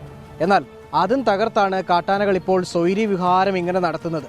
ഇനി വനം വകുപ്പ് തന്നെ ശാശ്വത പരിഹാരം കാണണം. അല്ലായെങ്കിൽ വലിയ പ്രതിഷേധത്തിലേക്ക് ഉൾപ്പെടെ നാട്ടുകാർ നീങ്ങുമെന്നാണ് മുന്നറിയിപ്പ്. നിഖിൽ നിളയ്ക്കൊപ്പം രാഹുൽ വിജയൻ, 24 ഇടുക്കി. പൊതുജനം കഴുതയല്ല സാർ. അവരുടെ ജീവിതവുമായി ബന്ധപ്പെട്ട വിഷയമാണ്. വനംവകുപ്പിന് അടിയന്തര ഇടപെടൽ വേണമെന്നാണ് പ്രദേശവാസികൾ ആവശ്യപ്പെടുന്നത്. അവരുടെ പ്രതികരണങ്ങളിലേക്ക്. ജനവാസ മേഖലയിലേക്ക് ജനങ്ങൾക്ക് ആനയിൽ നിന്നും രക്ഷ നേടാനുള്ള രീതിയിലുള്ള ഫെൻസിങ് ഇതുവരെ ചെയ്തിട്ടില്ല. നിലവിൽ ഞങ്ങൾക്കൊരു 8 കിലോമീറ്ററോടെ ഫെൻസിങ് തന്നാൽ മാത്രമേ ഇപ്പോൾ നമ്മൾ നിൽക്കുന്ന ഈ ബാക്ക് സൈഡിൽ നമുക്ക് ആനയിൽ നിന്നും ഒരു സംരക്ഷണം കിട്ടുള്ളൂ. ഇന്നലെ ഈ കഴിഞ്ഞ ദിവസം മുതൽ മൊത്തം ആന കയറി അവിടെ ആക്രമിക്കുക. നമ്മുടെ MLAയോ അല്ലെങ്കിൽ മറ്റുള്ള ഒരു പ്രതിനിധിയോ ഇതുവരെ ഈ സ്ഥലം സന്ദർശിച്ചിട്ടില്ല. യാതൊരു നടപടിയും സ്വീകരിക്കുന്നില്ല. ഫോറസ്റ്റ് ഭാഗത്തു നിന്ന് യാതൊരു നടപടിയും സ്വീകരിക്കുന്നില്ല. പിന്നെ ഫെൻസിങ് വലിക്കാമെന്ന് പറഞ്ഞ് MLA ഫണ്ടുണ്ട്, MP ഫണ്ടുണ്ട്. അപ്പോൾ ചോദിക്കുമ്പോൾ പറയാം ഫണ്ട് വന്നിട്ടില്ല എന്നാണ് ഫോറസ്റ്റുകാർ പറഞ്ഞത്. അങ്ങോട്ട് വന്നിട്ടില്ല എന്നാണ് അവർ പറഞ്ഞത്. ഏതെല്ലാം രീതിയിൽ ഞങ്ങൾ വിഷമമുണ്ടെന്നുള്ളത് ഞങ്ങൾക്ക് പറയാനറിയില്ല. അത്രയ്ക്കും വിഷമത്തിലാണ് ജീവിക്കണത്. ഒരു കൊച്ചുങ്ങൾ സ്കൂളിൽ പോകാനുള്ള ഒരു സ്വാതന്ത്ര്യം ഇല്ല നാട്ടിൽ. ഒരു ഹോസ്പിറ്റലിൽ പോകണ ഒരു ഓട്ടോ വിളിച്ചാൽ പോലും വരില്ല. അതിലുപരിയായിട്ട് പേടിച്ചിട്ട് പെണ്ണുങ്ങൾക്ക് ഈ ഒരു രാവിലെ കറി ഉണ്ടാക്കാനോ അല്ലെങ്കിൽ കഞ്ഞി ഉണ്ടാക്കാനോ പുറത്തേക്കുള്ള ഇറങ്ങാൻ പറ്റുന്ന അവസ്ഥയാണ്. ആ നാട്ടുകാരുടെ ആശങ്കയാണ്. വനംവകുപ്പ് അത് കേൾക്കുമതിന് പരിഹാരമുണ്ടാകുമെന്ന് നമ്മൾ പ്രതീക്ഷിക്കുന്നു. എബ്രഹാം തോമസ് പറയുന്നുണ്ട്, മനുഷ്യനേക്കാൾ വില വന്യജീവികൾക്ക്, മനുഷ്യജീവിന് പുല്ലുവിലയാണോ എന്നാണ് അദ്ദേഹം ഈ വാർത്ത കണ്ടിട്ട് ചോദിക്കുന്നത്. എറണാകുളത്ത് ഓൺലൈൻ തട്ടിപ്പിലൂടെ 7.30 ലക്ഷം രൂപ തട്ടിയ ഗുജറാത്ത് സ്വദേശി പിടിയിൽ. കീർത്ത് ഭായ് ഹക്കാനിയാണ് എറണാകുളം റൂറൽ പോലീസ് പിടികൂടിയത്. വ്യാജ ട്രേഡിംഗ് ആപ്പിന്റെ മറവിലാണ് കിഴക്കമ്പലം സ്വദേശിയിൽ നിന്ന് പണം തട്ടിയത്. വിഷ്ണു സുരേഷുണ്ട് കൊച്ചിയിൽ നിന്ന്. വിഷ്ണു, വിവരങ്ങൾ എന്തൊക്കെയാണ്? ഉന്മേഷ, തടിയിട്ടപ്പറമ്പ് പോലീസാണ് ഈ 7.5 ലക്ഷം ഓൺലൈൻ ആപ്പിന്റെ മറവിൽ തട്ടിയെന്ന കേസ് രജിസ്റ്റർ ചെയ്തത്. ഇതിനു പിന്നാലെ പ്രത്യേക അന്വേഷണ സംഘമൊക്കെ രൂപീകരിച്ച് അന്വേഷണം ആരംഭിച്ചിരുന്നു. ഇന്നലെയാണ് തടിയിട്ടപ്പറമ്പ് പോലീസ് സ്റ്റേഷനിലെ പ്രത്യേക സംഘം ഗുജറാത്തിലെത്തി കീർത്തി ഭായ് ഹക്കാനി എന്ന ഈ പ്രതിയെ പോലീസ് പിടികൂടിയത്.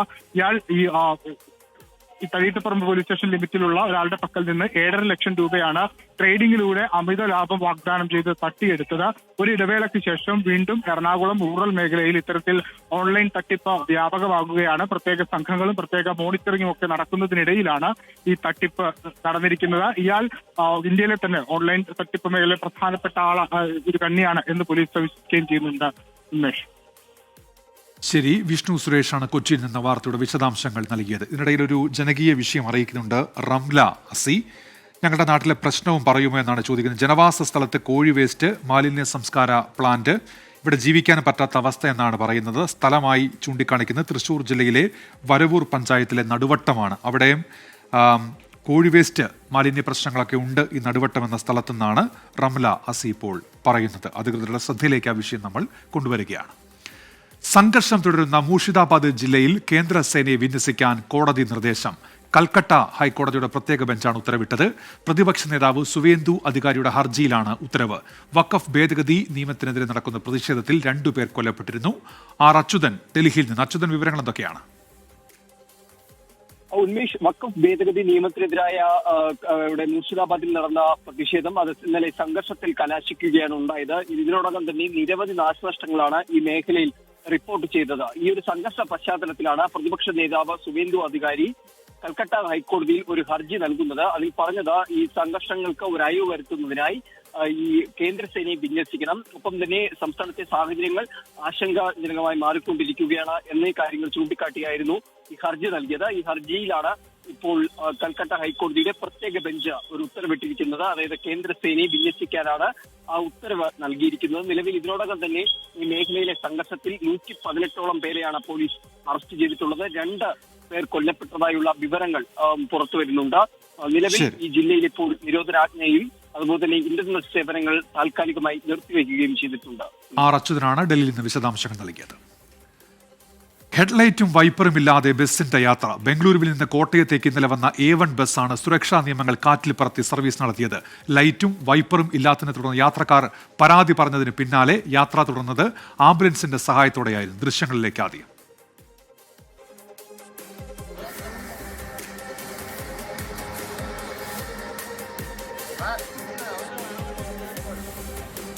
ടോബി ജോൺസണുണ്ട് കോട്ടയത്ത് നിന്ന്. ടോബി, A1 ബസിന്റെ യാത്ര, എന്താണ് ആ ബസ് അധികൃതർ നൽകുന്ന വിശദീകരണം? ടോബി.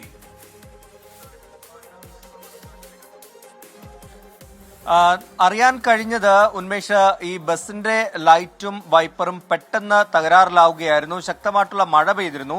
അതിനെ തുടർന്ന് ഷോർട്ടായതാകാനുള്ള സാധ്യതയുണ്ട് എന്നാണ് പറയുന്നത്. എന്തായാലും അതിനുശേഷം അല്പനേരം മുന്നോട്ട് പോയതിന് പിറകെയാണ് ഇത് ഓട്ടോമാറ്റിക്കലി ഒരു കുഴിയിൽ ചാടിയപ്പോൾ, കട്ടറിൽ ചാടിയപ്പോൾ ഈ ലൈറ്റും വൈപ്പറും പിന്നീട് വർക്ക് ചെയ്തു എന്നാണ് അറിയാൻ കഴിയുന്നത്. എന്തായാലും ഇന്നലെ രാത്രി 7:30യോടുകൂടിയാണ് ബാംഗ്ലൂരിൽ നിന്നും കോട്ടയത്തേക്ക് ഈ ബസ് തിരിച്ചത്. ഫുൾ കപ്പാസിറ്റി ആയിരുന്നു. അതായത് മുഴുവൻ ആളുകളും യാത്രക്കാരും ഉണ്ടായിരുന്നു. ഏകദേശം 1500 രൂപയോളം ആണ് സാധാരണ റേറ്റ് ഈ ഒരു ബസ്സിൽ സീറ്റിനുള്ളത്. എന്നാൽ ഈ അവധിക്കാലമായതുകൊണ്ട് തന്നെ ആ റേറ്റിന്റെ തുക വർദ്ധിച്ചിരുന്നു. അതായത് 2000ഓളം രൂപയോളം കൊടുത്തിട്ടാണ് പലരും ഈ ബസ്സിൽ സീറ്റ് ബുക്ക് ചെയ്ത് യാത്ര ആരംഭിച്ചത്. പക്ഷേ പകുതി വഴി എത്തിയപ്പോൾ ഈ ലൈറ്റ് പോവുകയും അതുപോലെ തന്നെ വൈപ്പർ വർക്ക് ചെയ്യാതെയും വന്നു. തുടർന്ന് ബസ് ഒരു സ്ഥലത്ത് നിർത്തിയിട്ടു. ഈ ഡ്രൈവർ മാത്രമാണ് ഈ വാഹനത്തിൽ ഉണ്ടായിരുന്നത്. മറ്റ് സഹായിയോ ക്ലീനറോ ഒന്നും തന്നെ ഇല്ലായിരുന്നു. വാഹനം മുന്നോട്ട് പോകാൻ പറ്റാത്തൊരവസ്ഥയായിരുന്നു. അങ്ങനെയാണ് ഒരു ബൈക്കിന്റെയും ഒരു ആംബുലൻസിന്റെയും സഹായത്തോടുകൂടി യാത്ര തുടർന്നത്. 7 മണിക്കൂറോളം വൈകിയാണ് ഈ ബസ് ഇന്ന് ഏകദേശം ഉച്ചയോടുകൂടി കോട്ടയത്ത് എത്തിയതെന്നാണ് നമുക്ക് മനസ്സിലാക്കാൻ സാധിക്കുന്നത്. യാത്രക്കാർ പരാതി നൽകാനുള്ള ഒരു തീരുമാനത്തിലേക്കും എത്തിയിട്ടുണ്ട്. ശരി ടോബി ജോൺസണാണ് വിവരങ്ങൾ നൽകിയത്. വഖഫ് ബോർഡിന്റെയും സർക്കാരിന്റെയും ഇരട്ടത്താപ്പിനെതിരെ മുനമ്പത്ത് പന്തം കൊളുത്തി പ്രകടനം ഇപ്പോൾ നടക്കുകയാണ്. വിഷ്ണു സുരേഷ് വിവരങ്ങളുമായി ഇപ്പോൾ മുനമ്പത്ത് നിന്ന് ചേരുന്നുണ്ട്. വിഷ്ണു, എന്തൊക്കെയാണ് പ്രതിഷേധക്കാർ പറയുന്ന കാര്യങ്ങൾ? വിഷ്ണു.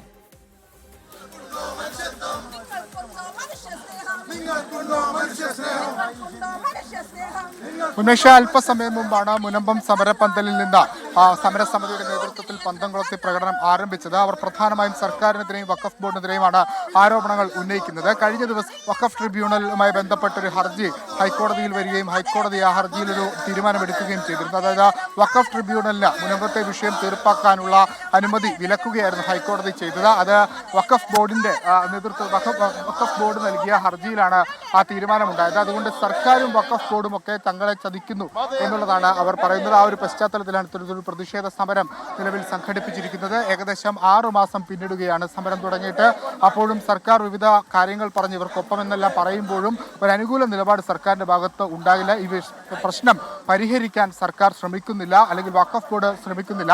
സർക്കാർ വഖഫ് ബോർഡിനോട് ഒരു കാര്യവും പറയുന്നില്ല, മൗനം പാലിക്കുന്നു തുടങ്ങിയ ആക്ഷേപങ്ങളാണ് ഇന്ന് ഈ സമരസമിതി ഉന്നയിക്കുന്നത്. സർക്കാരും വഖഫ് ബോർഡും ചേർന്ന് ഒരുമിച്ച് തങ്ങളെ കബളിപ്പിക്കുന്നു എന്ന തരത്തിലുള്ള ആക്ഷേപങ്ങളാണ് ഇവർ ഉന്നയിക്കുന്നത്. പ്രതിഷേധ പ്രകടനം ആരംഭിച്ചിട്ട് ഏകദേശം അരമണിക്കൂർ പിന്നിടുന്നു. ഉന്മേഷ്, ശരി, വലിയ പ്രതിഷേധമാണ് ഇപ്പോൾ മുനമ്പത്ത് ഉണ്ടാകുന്നത്. വിഷ്ണു സുരേഷാണ് വാർത്തയുടെ വിശദാംശങ്ങൾ നൽകിയത് മുനമ്പത്ത് നിന്ന്. ഇപ്പോൾ വരുന്ന ഒരു വാർത്തയിലേക്ക്. പാലക്കാട് അട്ടപ്പാടി കള്ളക്കരയിൽ കുട്ടിക്കൊമ്പനെ ചരിഞ്ഞ നിലയിൽ കണ്ടെത്തി. ജഡത്തിന് 4 ദിവസത്തോളം പഴക്കമുണ്ട് എന്നാണ് വനംവകുപ്പ് ഇപ്പോൾ അറിയിക്കുന്നത്. അശ്വിൻ പാലാഴി വിവരങ്ങളുമായി ചേരുന്നുണ്ട്. അശ്വിൻ, എന്തൊക്കെയാണ് വനംവകുപ്പ് നൽകുന്ന വിവരങ്ങൾ ഈ സംഭവവുമായി ബന്ധപ്പെട്ട്? ഇന്ന് വൈകുന്നേരത്തോടു കൂടിയാണ് ഈ കുട്ടിയാനയുടെ ഒരു ജഡം ഈ കല്ലിക്കരയിലായിട്ട് കാണുന്നത്. അത് 4 ദിവസത്തിലധികമായി പഴക്കമുള്ളൊരു ജഡമാണ് എന്നുള്ളതാണ് പ്രാഥമിക പരിശോധനയിൽ വനംവകുപ്പ് ഉദ്യോഗസ്ഥർക്ക് മനസ്സിലായിട്ടുള്ളത്. ഇതിന്റെ മരണത്തിന് കാരണമായി പറയുന്നത് കാട്ടിനുള്ളിൽ ഈ ആനകൾ തമ്മിലുണ്ടാകുന്ന സംഘർഷമുണ്ട്. ഈ സംഘർഷത്തിൽ പരിക്കേറ്റ് ദീർഘനാൾ നടന്നതിന്റെ ഭാഗമായി ചരിഞ്ഞതാണ് ഈ ആന എന്നുള്ളതാണ് വനംവകുപ്പ് പറയുന്നത്. എന്തായാലും ഇതുമായി ബന്ധപ്പെട്ട് വിശദമായ അന്വേഷണം നടക്കുന്നുണ്ട്. മറ്റേതെങ്കിലും തരത്തിൽ എന്തെങ്കിലും സംഭവങ്ങൾ കാടിനുള്ളിലോ പുറത്തായോ ഉണ്ടായിട്ടുണ്ടോ എന്നുള്ളതാണ് പരിശോധിക്കുന്നത്. നിലവിൽ എന്തായാലും ഈ ജഡം വനംവകുപ്പ് മാറ്റിയിട്ടുണ്ട്. ഉന്മേഷ്, ശരി, അശ്വിൻ പാലാഴിയാണ് വിവരങ്ങൾ നൽകിയത്. ഇനി ഇന്നത്തെ സ്വർണ്ണവിലയിലേക്ക്. ഇന്നത്തെ സ്വർണ്ണനിരക്ക് സമർപ്പിക്കുന്നത് സ്പർശ ഗോൾഡ് ആൻഡ് ഡയമണ്ട്സ്. ഡിജിറ്റലാകൂ ഇനി സ്പർശയോടൊപ്പം. സ്വർണ്ണത്തിൽ സ്നേഹത്തിൽ സ്പർശ